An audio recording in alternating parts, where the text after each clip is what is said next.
Are we roommates? We just conceive a baby, that's it? I'm a donor? Our marriage needs saving. I miss my husband. No, I don't like the noise. See what I mean? Like, it's just gas coming out. Jonathan, I'm afraid. I'm scared of stove. It's destroying me to leave Hazel behind.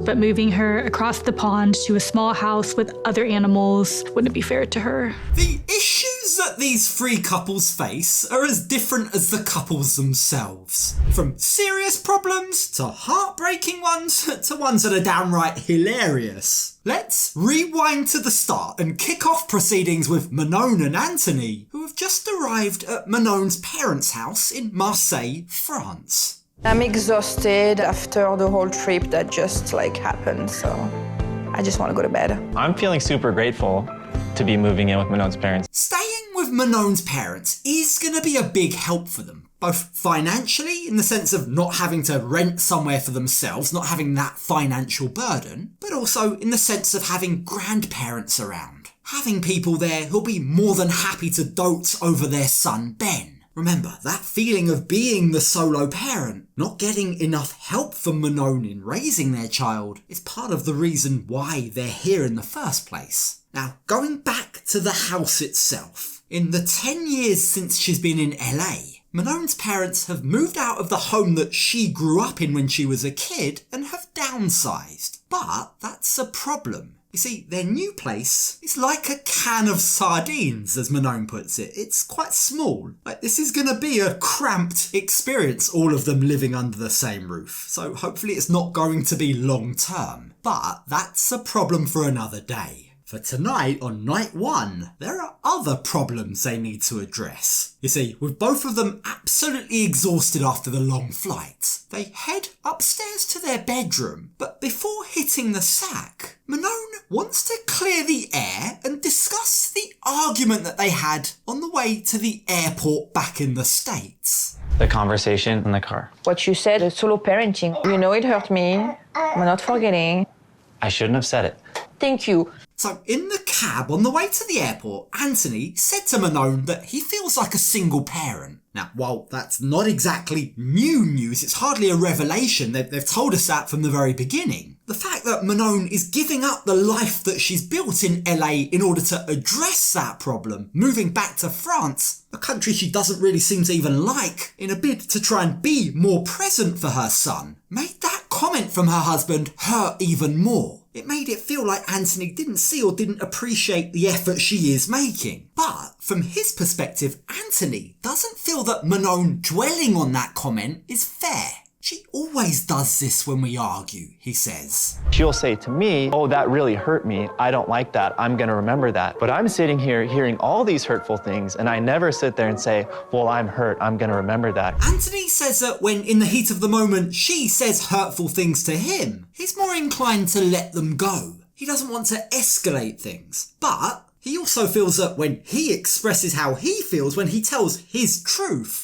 Manon shoots him down. She invalidates his feelings. Now, while that certainly appears to ring true, while we've certainly seen her lose her temper quite quickly and shoot down anything she doesn't like, Manon's argument is that she's the solo breadwinner. What Antony expects of me isn't fair, she says. How can I be expected to both provide for the family single-handedly and also care for our baby too? Plus, Manon says, let's not act like caring for our kid is the only problem we have in our marriage. And look at how you are with me. I'm just expecting you to be a loving man. Show me your love, I'm your wife, kiss me. This is expectation, this should be natural. Somewhere along the way, these two have lost their spark. Manon feels like Antony puts in all of his effort into being a great dad, which he is, but that's come at the expense of being a good husband. He needs to put more effort into them, just the two of them as well, she says. And from what she says next, it sounds like intimacy is a very big problem. It's something that's lacking between the pair of them. Are we roommates? We just conceive a baby, that's it? I'm a donor? Our marriage needs saving. I miss my husband. Yeah, sounds very much like the sexual chemistry they may have once had has now fizzled. For their marriage to stand any chance of surviving, they need to find a way of rekindling that spark, releasing that tension, so to speak. Now, for right now, in this small house with only a very thin wall separating their bedroom with her parents, that's going to be a problem. But when we join her the next morning, Manon seems to have woken up in a better mood. Why? Well, seeing her parents interacting with her son, seeing how much it means to them having their grandchild here, has helped make her feel much better about the move. It feels good. And even if we have a lot to unpack and everything, unpack like here and unpack here, I feel kind of like changed a little bit. I feel reassured. And not only that, but apparently after the camera crew left their room last night, Antony and Manon went on to talk more. He apparently told her how he felt, what he needs to see from her, and in return, he also listened to and acknowledged her concerns. Both of them apparently apologised to each other, and they seem to have made some real progress. I feel a little bit better. We're now on the same page. Like, I know I need to be more attentive and affectionate and show her how much I do love her, because I do, tremendously. Look, the whole point of this move was for them to get back to being a strong couple, which in turn will make for a strong family for Ben. By the looks of things, they are both really trying to make that happen. That's a good sign. As long as they're both willing to take the steps to get them there might still be hope for these two after all. I have a lot to work on, and she has a lot to work on. And I think if we both work on it with determination and motivation, we'll be in a good place.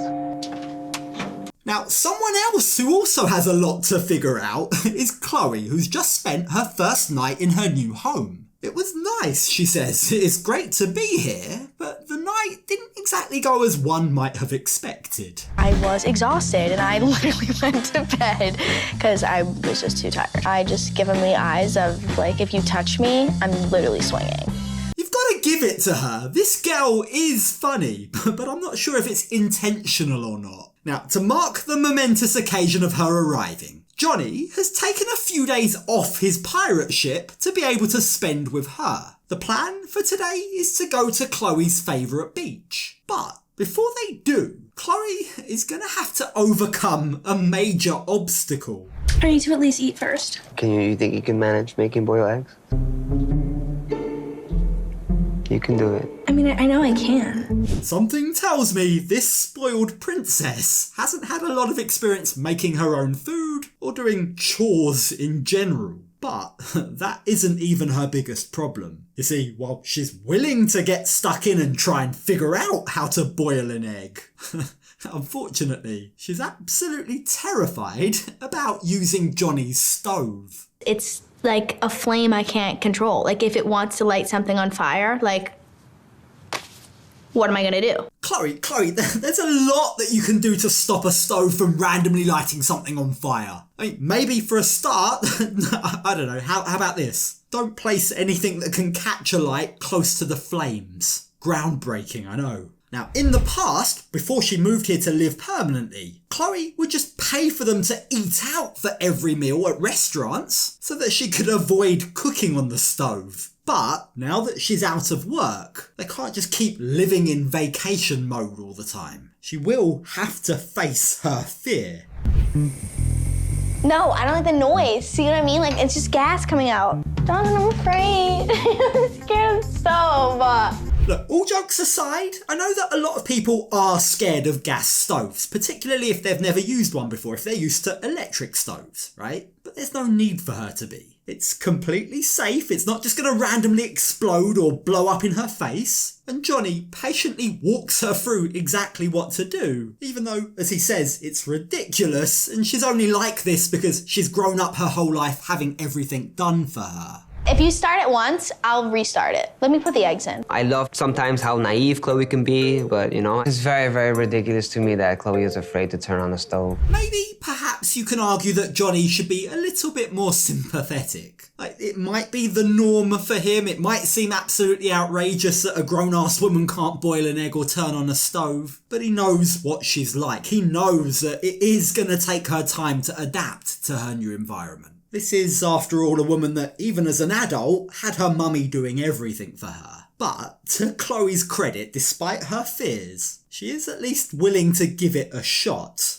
Okay, here we go. Ready? Press This it is a down. big deal. Oh! Good. Ready? Watch this.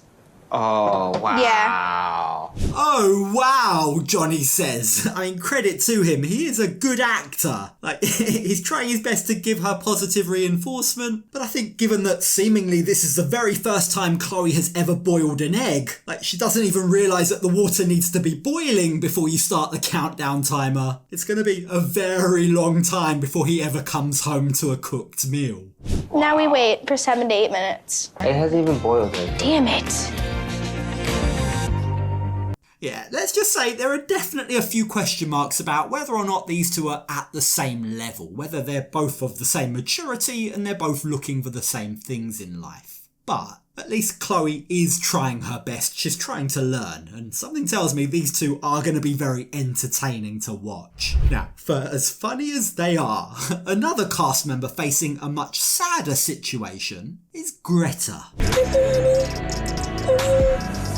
Today is the day I'm saying goodbye to Hazel, and I've been thinking about this moment for weeks. Saying goodbye to a pet is never easy, but just to remind you, Greta is the lady who admitted she loves her cat more than her fiancé Matthew. She struggles to connect with people. Her cat has been her only constant companion. Now, before her friends arrive to take Hazel, Greta begins crying.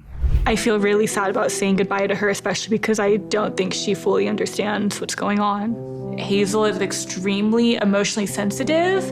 It's not just that Greta is sad to be leaving the cat. She's worried how the cat will react. Hazel was a rescue who lived outside. She's very sensitive to change, she tells us. Me leaving is gonna be devastating for her. But, unfortunately, it's the only option. Taking Hazel with her, for example, just isn't possible. It's destroying me to leave Hazel behind.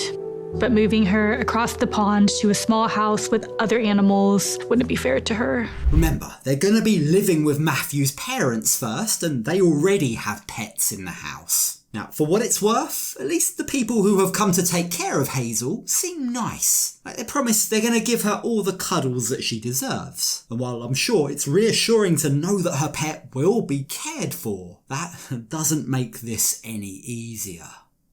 So it's time. I know. It's okay. I think poor Greta is reassuring herself as much as she's reassuring the cat. As an animal lover myself, I don't have a cat, but as anyone who's ever had a pet will tell you, pets become like family. It's heartbreaking to say goodbye to them. But Greta has to remember why she's doing this in the first place. I am moving to the UK to be with Matthew, the love of my life. He's the only person that has understood me the way Hazel does. So not only is she going to the only guy she's ever felt connected with, but she also hopes that eventually when they find their own place, Hazel will be able to join them. Now, soon after these tearful goodbyes, after Hazel is taken away, Greta herself makes her way to the airport for her big move. She's excited, but also nervous. I mean, this move will bring about some very big changes in her life. I'm going from living alone with my cat to living with my fiance and his parents. I can't wait to see Matthew again and feel that spark. Look, Greta seems slightly weird, a little bit eccentric, but also sweet. She seems innocent enough. I mean, something tells me adapting to her new life isn't going to be easy for her. But I do hope for her sake and for Hazel's, it'll be worth it. Watch this space. I'm interested to see how all of these couples adapt and either thrive or fall apart.